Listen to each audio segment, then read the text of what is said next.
qophii ijoollummaa kooti. Egaa fakkiiwwan asitti kan mul'atan kun halluu akiraalikii saniinan haala kanaan akka isheen nama hawwattu godhee hojjedhe jechuudha. Bishaan jira, mukkeen jiru, obbo Hayilee Gabreetiyyuudha turanii kan naasaqan yeroo sanatti. Akkam jirtu ijoollee nagaa keessanii kuni qophii ijoollummaa kooti. Qophii ijoollummaa kootiin egaa akkuma kana duraa namoota ogummaa garaagaraa irratti bobba'anii hojjechaa jiran keessummaa isiniif taasisnee egaa isiniif dhiyeessatee turre jechuudha. Arras keessummaan qophii ijoollummaa kooti nama ogummaa hedduu qabudha. Eenyu kan jedhumoo egaa isaanumti maqaa isaanii isinitti himanii isinii wal baruu. Isin garuu hanga xumura qophii keenyatti eessayyuu akka hin deemne nu waliin turaan isiniin jedha. Baga nagaan dhuftan. Ayyee baga nagaan eegdan. Mee daa'immanii wal wara. Biraanuu jedhama. Biraanuu Guutaa artiistidha.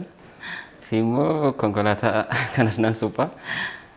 Egaa kana lamaaniin iyyuu na hojjedha jechuudha. Artiist Biraanuun eessatti dhalatee eessatti guddatee haalli ijoollummaa isaa maal fakkaata? Ani godina Shawaa Lixaa Adaa Bargaa jedhamu. Achumatti dhaladhee utuman guddadhe. Ogummaa kana mana barumsatti argatte moo yookiin immoo shaakalliidhuma keessa kennaa keessa kee jirurraa kaateeti? Egaa yeroo baay'ee wanta kana jechaan ture. Maal inni beektaa? Ani ijoollummaa xiqqoo ta'ee waa'ee kana waa'ee aartii kana yogguun argu hedduu baqana gammachiisaa karaa foddaa televezyiinii irraan yommuun argu. Yeroo sanatti ka shaambal artiist Lammaa Guyyaa fa'aadha. Achirraan fa'aa dhiyaatanii osoon akkas ta'e jettee waan hawwitu tokko ni qabdan jira. Yommuu guddadhe akka artiist Lammaa Guyyaa kanan ta'a jetta. Fedhii koo kana maa inni hawwiin koo kan ijoollummaa kana haala itti guddisuu danda'utti bakka keessatti wanni jechaatiin ture. Achii booda maal ta'e as Finfinneen dhufe. As Finfinneetti immoo egaa waa'ee aartii kana nan baradhe jedhee Tumummoo nan baradhe ijoollumummaanis kan itti guddadhe as jechuudha. Kanaaf kennaa keessa kee jiru sana barumsaan gabbifatte malee ijoollummaadhumarraa jalqabdee ogummaa kana qabde jechuudha. Ijoollummaarraa jalqabeen xiqqooma ta'e sanan kan hojjechaa ture.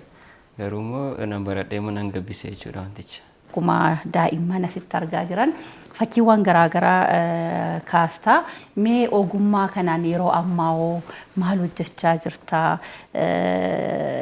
Egzibishinii garaagaraa irratti yoo dhiyeessitee beekta hojii kee kana? Egzibishiniiwwan adda addaa irratti dhiyeessee beeka. Yeroo garaagaraatti immoo dhiyeesseera. Waan aartii kana jechuudha. Hiltan hoteelitti yeroo 2-3 akkas dhiyeessineerra waldaadhaan jechuudha walitti gurmuufnee. Giddu gala aadaa Oromootti immoo yeroo baay'eedha. Akka waldaatti akka dhuunfaa kootti immoo yeroo tokko qofan dhiyeesse. Inni immoo guddaadha jechuun akkuma dhuunfaa kootti garuu giddu gala aadaa Oromoo keessatti hin dhiyeesse ture. Obbo Hayilee Gabreetiyyuudha turanii kan naasaqan yeroo sanatti. Yeroo sana egaa baay'ee aartiin kun wanni taatee reefuu kana guguddichaatti dhufe ture.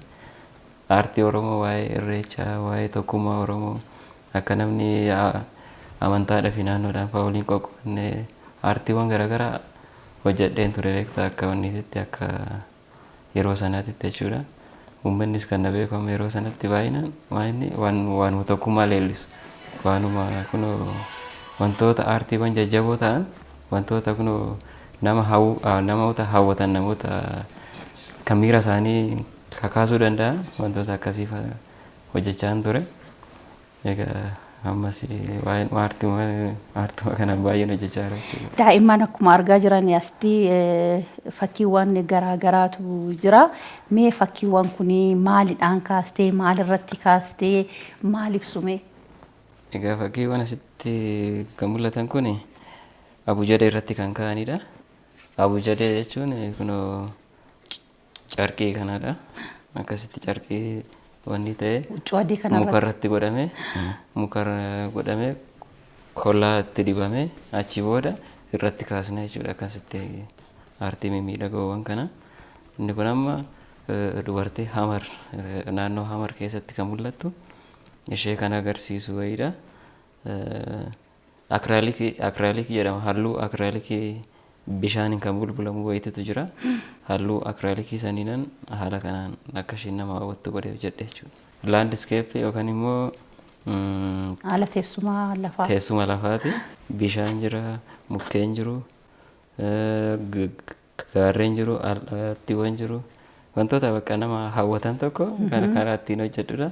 Asis jira. Inni kunis akkasuma laandiskeepuma sana ta'ee tokko immoo maal inni miira kun yeroo aduun lixuuf deemtu yookaan immoo ba'uuf deemtu kan kun yeroo miira wanni ho'ituu san keessa jirtu laandiskeepii isaa kan agarsiisudha. Kun immoo harmee hamar naannuma hamar akkaataa isheen ishee callee jedhama akka naannoo keenyatti teeree oromoo. Faaya miidhaginaa isaaniitti fayyadaman kan isaanii uffattee kan jirtu wayii tokko mucaa mataa guduruu wayii godhatee jiru. Daa'imas baattee jirti. Daa'ima baattee jirti. Miira baadiyyaa keessa jiru kan ibsu hin jira. Laga ce'aa jira. Fardarraa bu'eet laga ce'aa jechuudha. Laga ce'eet farda isaa harkisaa gara mana isaatti galaa jira jechuudha. Hedduu miidhagaa. Egaa Oromoon aangoo yeroo wal harkaa fuudhu sirna gadaa keessatti sirna aangoo yommuu wal harkaa fuudhanii baalli yeroo wal geeddaran jechuudha. Yeroo sana kan agarsiisudha. Keessattuu looreet artist Lammaa Guyyaa akka isaan taa'een ijoollummaatti hawwaa ture jettee jirta. Carraa isaan argachuu si mudateera la argatteetta yeroo lubbuun jiranitti. Yeroo lubbuun jiranitti yeroo 2 yookaan 3 akkas wal argineerra. Waldaa keenya keessa jiru faayina aartii Oromoo waan jedhamu hin qabna Oromiyaa.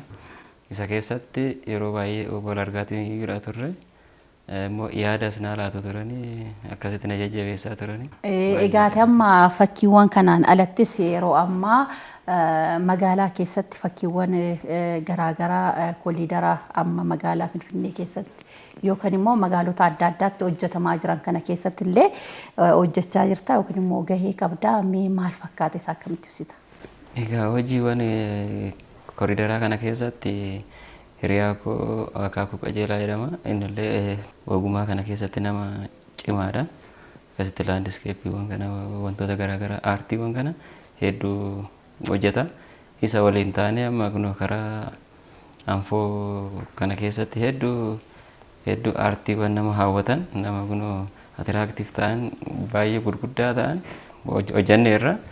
Daa'imman egaati ijoollummaatti hojii fakkii kaasu kana yookiin immoo hojii aartii kana ani guddifachaa dhufte ijoollummaa dhumarraa kennaa keessa kee jiru. Daa'immanis akkuma amma daawwachaa jiran gara fuula dura akkuma kee kana ogeessa cimaa aartiidhaan beekame yookiin immoo fakkiidhaan beekame ta'uudhaaf kanawwan jiru waan ta'eef daa'imman kana ati maal gorsitaa muuxannoo keerraa maal haa qooddatan daa'imman kun? Ijoollee egaa kanan ani sinitti dubbachuu barbaadu waa'ee aartii kanarratti jechuudha. Anis daa'ima xiqqoota kanan qaba akka waggaa 11 wayiidha. Isheen yeroo mara hin shaaqalti aartii kana. Ani akkasumatti ilaalee uumanii wanti godha. Yeroo isheen shaakaltu kana nani ajaa'ibsiifadha. Isheenis immoo waa hojjettee na eegdi. Yeroo ammaa kanatti isin carraa guddaa qabdu. Carraa halluu amma yeroo keenya halluuwwan garaagaraa argachuudhaaf hedduu nu rakkisan ture. Yeroo keenya sanatti maal taana halluudhaan qofa miti beekta hirsaasiidhaan fa'aa hojjannaati turre. Isin immoo ammatti yeroo ammaa kana abaaboowwan keelloo garaagaraa kana walitti cuunfinee halluu garaagaraa kana goonee hojjechaa nitii turre yeroo keenya. Isin immoo amma carraa guddaa qabdu.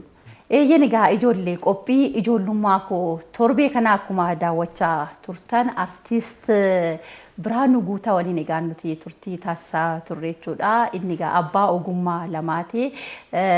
Akkuma agartan fakkiiwwan mimmiidhagoo babbareedoo biyya keenya ibsan akkasumas immoo aadaa keenya calaqqisiisan hedduudha kan inni hojjetee jiru jechuudha.